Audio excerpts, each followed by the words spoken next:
ایک چھوٹے سے قصبے میں دو دوست رہتے تھے۔ ان کے نام تھے حسن اور کامران۔ دونوں کا بچپن ایک ہی گلی میں گزرا تھا۔ محلے کے سب لوگ انہیں دیکھ کر کہا کرتے، یہ دونوں تو ایک جان دو قالب ہیں۔ مگر وقت کے ساتھ ساتھ دونوں کے دلوں میں فرق ظاہر ہونا شروع ہوا۔ حسن کا کردار۔ حسن ایک نیک دل اور سخی انسان تھا۔ اس کی عادت تھی کہ اگر کسی کے گھر کھانے کو کچھ نہ ہوتا تو وہ اپنی جیب سے راشن خرید کر بھیج دیتا۔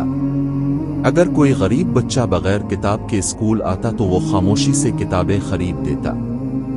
حسن کا دل وسیع تھا، وہ سمجھتا تھا کہ نیکی ہی اصل دولت ہے۔ کامران کا کردار۔ لیکن دوسری طرف کامران بالکل مختلف مزاج رکھتا تھا۔ وہ بظاہر حسن کا قریبی دوست تھا مگر دل میں حسد رکھتا۔ جب بھی لوگ حسن کی تعریف کرتے، اس کے دل میں آگ بھڑکتی۔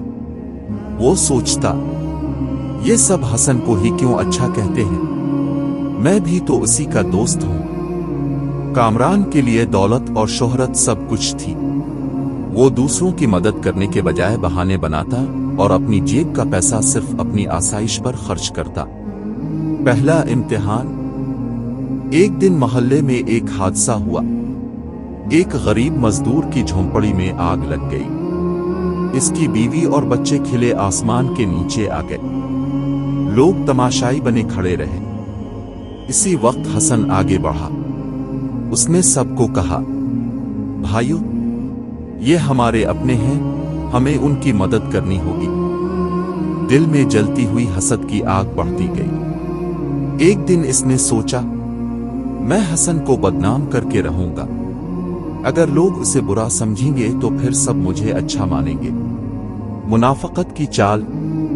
کامران نے جھوٹا الزام لگایا کہ حسن ضرورت مندوں کی مدد دکھاوے کے لیے کرتا ہے۔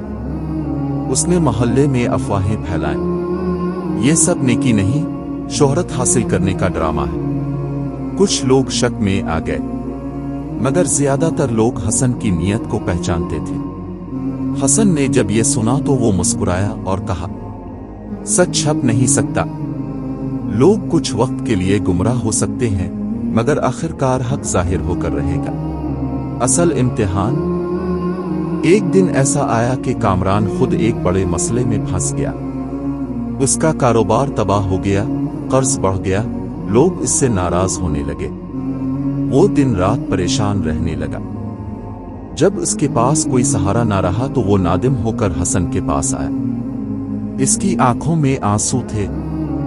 حسن، میں نے تیرے ساتھ بہت برا کیا، میں نے تجھے بدنام کیا، مگر آج میں خود تنہا ہوں، کیا تو میرا ساتھ دے گا؟ حسن کا جواب۔ حسن نے اس کی آنکھوں میں دیکھا اور نرمی سے کہا، دوستی کا حق یہی ہے کہ مشکل وقت میں ساتھ دیا جائے۔ میں نے تیری غلطیاں بھلا دی ہیں، آؤ ہم مل کر تیری زندگی دوبارہ سنوارتے ہیں۔ یہ سن کر کامران شرمندگی کے آنسو بہانے لگا۔ وہ سوچ رہا تھا کہ جسے وہ دکھاوے والا کہتا تھا، حقیقت میں وہی سب سے بڑا دوست ہے۔ انجام۔ وقت کے ساتھ ساتھ محلے کے سب لوگوں پر حقیقت کھل گئی۔ حسن کی نیک نیتی اور سخاوت نے اس کی عزت کو اور بڑھا دیا۔ لوگ اس کے پاس مسائل لے کر آتے اور وہ ہمیشہ حل نکالتا۔ کامران نے اپنی زندگی کا رخ بدل دیا۔ وہ بھی دوسروں کی مدد کرنے لگا۔ اسے اندازہ ہو گیا کہ دنیا میں سب سے بڑی دولت انسانیت ہے اور سب سے بڑا رشتہ خلوص پر قائم ہوتا ہے۔ سبق۔ اس کہانی سے ہمیں یہ سبق ملتا ہے کہ سچا دوست وہی ہے جو مشکل وقت میں ساتھ کھڑا ہو۔ نیکی کبھی ضائع نہیں جاتی۔ منافقت اور حسد انسان کو تنہا کر دیتے ہیں، جبکہ سخاوت اور خلوص عزت بخشتے ہیں۔